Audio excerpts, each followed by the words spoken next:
Good morning, students. Today we are going to start a new topic in business studies and economics. These are actually very important definitions. The topic name is types of the costs. So concentrate yourself. We are going to start. Types of the cost. When a business makes a product or gives a service, there is a wide range of the inputs that go into it. The business has to pay for these, and they are known as cost. So, this is the definition of the cost. Next definition is fixed cost. Fixed costs are those costs that do not vary directly with the output. In making the cup of a tea, the cost of the teapot will stay the same whether we make 1 cup of the tea or 3 cups. Even if we make no tea today, we will still have paid for the teapot. But fixed costs may increase due to, say, inflation. Example is here. If a firm is at full capacity but needs to raise production, it might decide to invest in more equipment. The new machines raise overall fixed cost as well as capacity. This illustrates how fixed costs can change in the long run. Typical fixed costs include rent or cost of the premises. These are fixed costs, either you are making something or not. Rates, interest on the loans, and equipment. These all things are fixed cost because you have to pay for it. Either you are making something or not.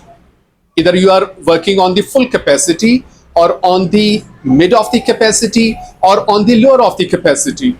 You have to pay for it in full. So that's why these are called fixed cost. A case study is here. Paul Helders runs a mail order company. He places a small advert costing £200 in a newspaper every week for his products. A full-time employee deals with all the orders, which are entered into a computer as soon as they arrive. Paul also employs 6 part-time staff to pack and dispatch the products. Orders are sent out within 2 days from the warehouse, which is rented for £250 per week. The weekly wage bill ranges from £900 to £1,400 per week depending on how many orders are received. When Paul's business is busy, part-time staff have to work more hours. The computer system is leased at a cost of £2,600 per year. So there are different kinds of the cost given in the case study. Question is, explain why the weekly advert is a fixed cost. Because weekly advert is a fixed cost because you have to pay for it. Either you are getting some orders because of the advertisement or not. It depends on the luck.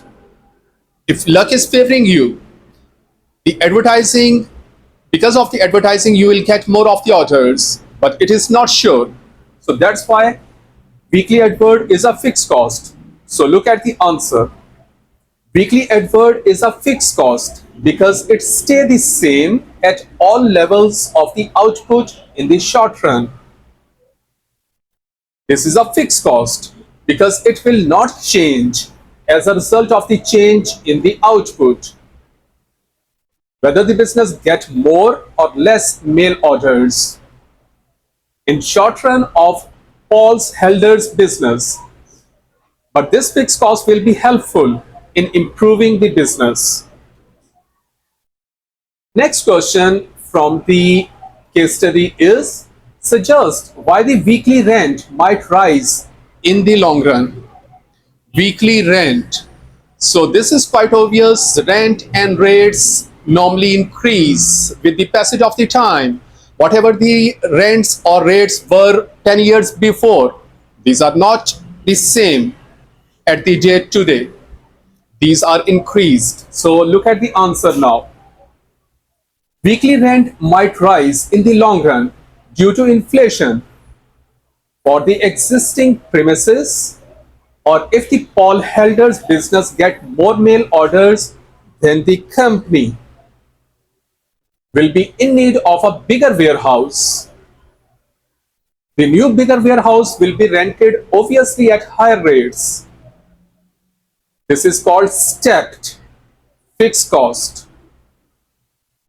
If the rent rise is due to inflation, then it may have a bad impact on the business because per unit cost will be increased, and due to this some customers may lose. But if the rent rise is due to increase in orders, that is bigger warehouses needed, it is good for business because more revenue will be generated and thus the profit.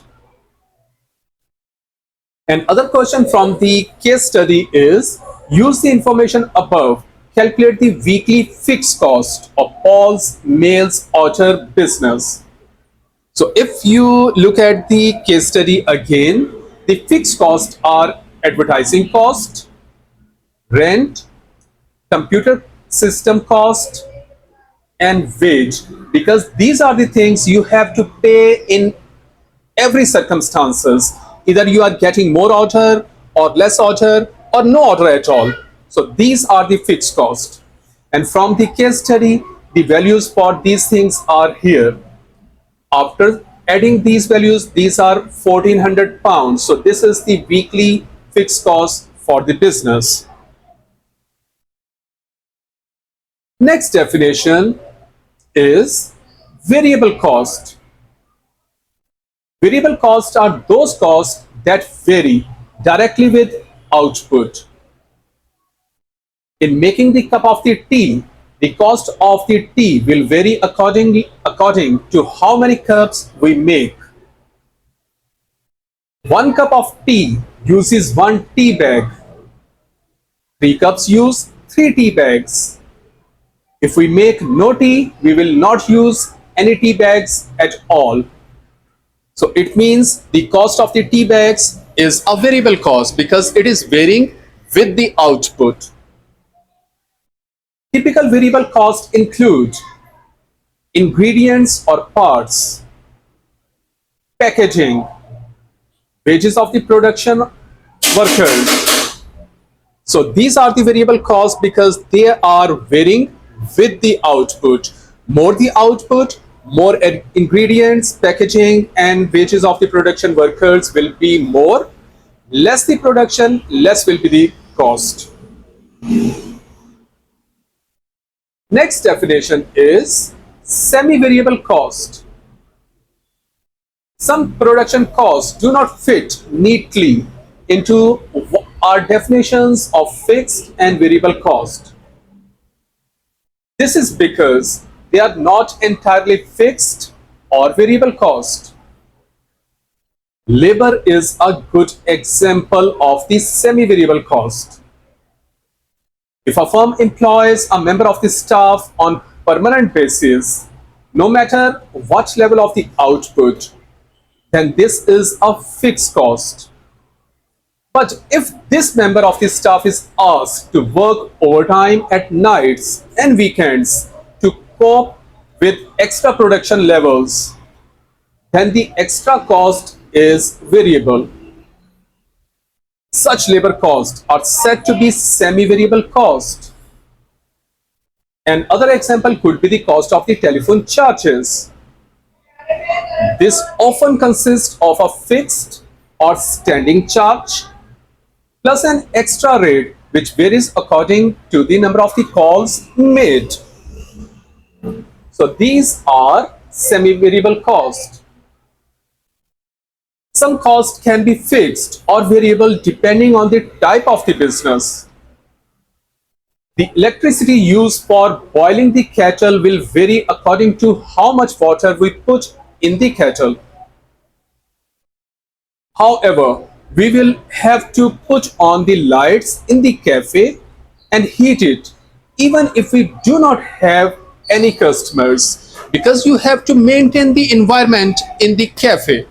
Either there is a customer or not, you have to light on and heat the environment so that whenever the customers comes, they get a good environment.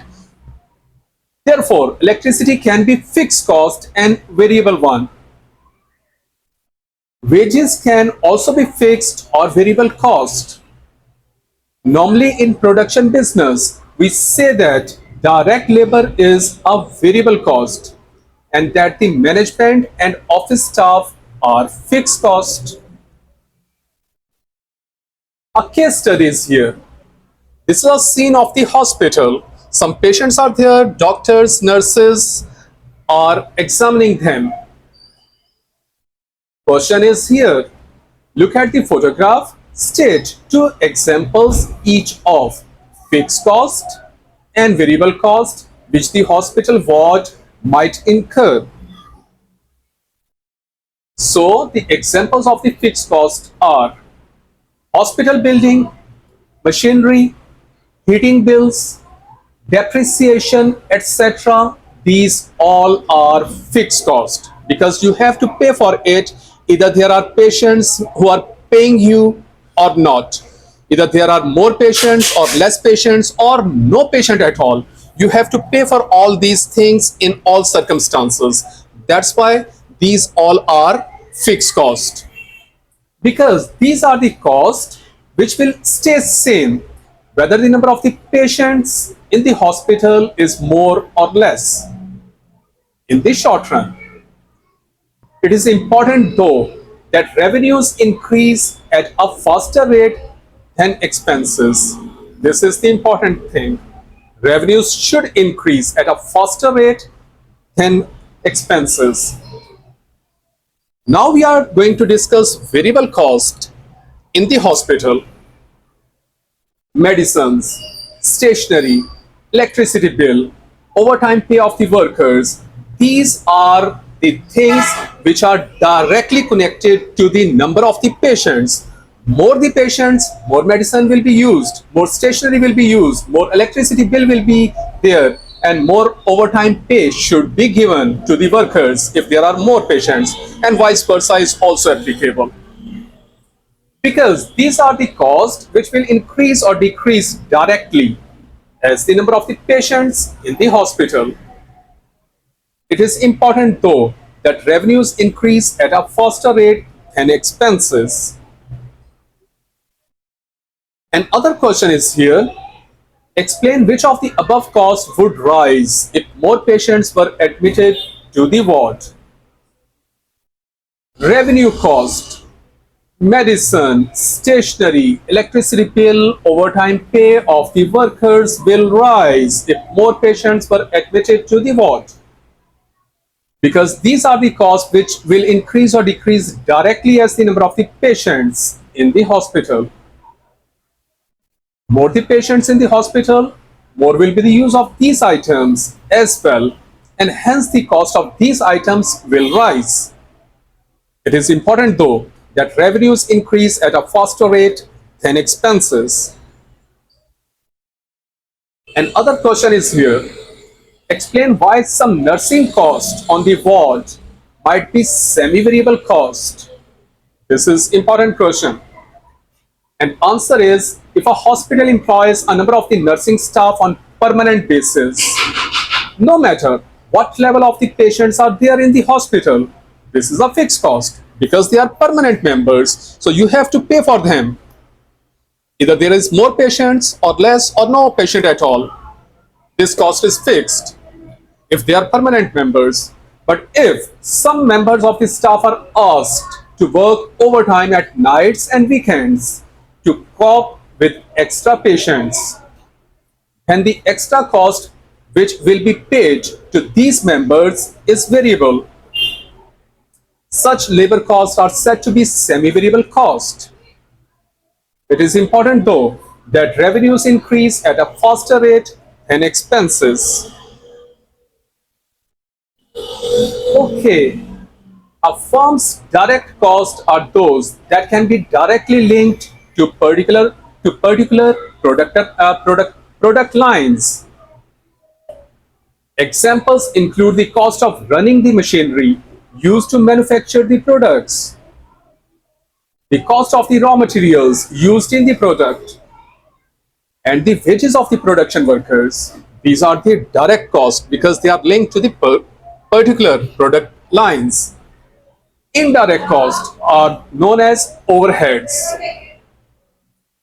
These are shared between the different product lines and do not relate to one particular product line. Examples include the cost of the company's stationery used for all company's products, because when you purchase stationery for a company, that may be used for sales department, for purchasing department, for management department. These that stationery will be used for all lines of the company.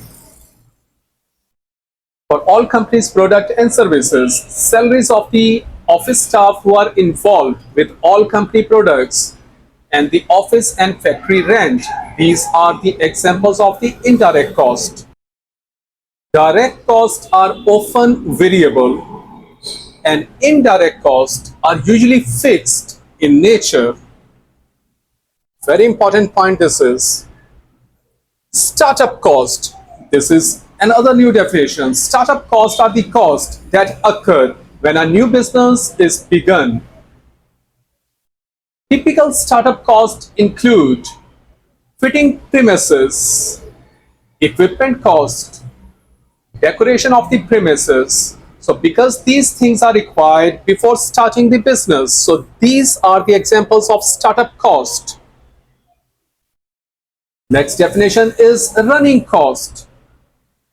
Running costs are the costs that occur once a business has begun to sell its goods or services.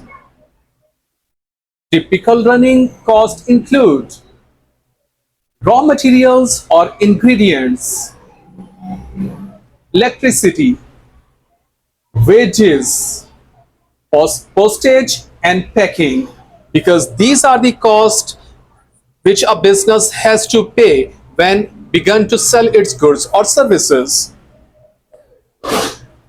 Some costs can be both startup and running cost. These include advertising.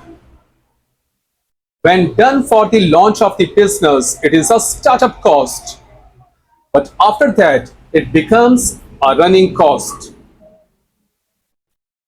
Cost of stock can also be both a startup and running cost, as again, stock is needed for the launch and then to carry on trading. Next definition is total cost. Total costs are the total of the fixed cost and variable cost. Next definition is revenue. Revenue is the money coming into the business from the sale of the goods or services. It is the business income before any costs are considered. Next definition is total revenue. Total revenue is the price of the product multiplied by quantity sold. Next definition is break-even. Break-even is the level of the sales needed for total cost to equal total revenue. Where no profit, no loss occurred, that stage is called break-even. Break-even can be worked out by either using a formula or by drawing a graph. The formula for the break-even is break-even level is equal to fixed cost divided by contribution. Fixed cost over contributions formula is sale price per unit minus variable cost per unit. This is the formula of the contribution which is placed in the denominator in place of the contribution. So formula becomes fixed cost over sale price per unit minus variable cost per unit. Another name for this is contribution, because we have placed this over here. So this is the same thing. Important formulas. Average cost is equal to total cost divided by output. Total cost are equal to fixed cost plus variable cost. Output is remain here. Second formula is profit. Total revenue minus total cost. The formula for the loss is total cost minus total revenue. Break-even level. Total cost is equal to total revenue. Break-even point is equal to fixed cost over contribution. The formula for the contribution is sale price minus variable cost. Fixed cost remain as it is. Total revenue. Sale price divided by product multiplied by quantity sold. Sale price of the product multiplied by quantity sold. This is the formula for the total revenue. So this was the lecture. Read this lecture again. This is very important topic and make your notes. Thank you so much, students.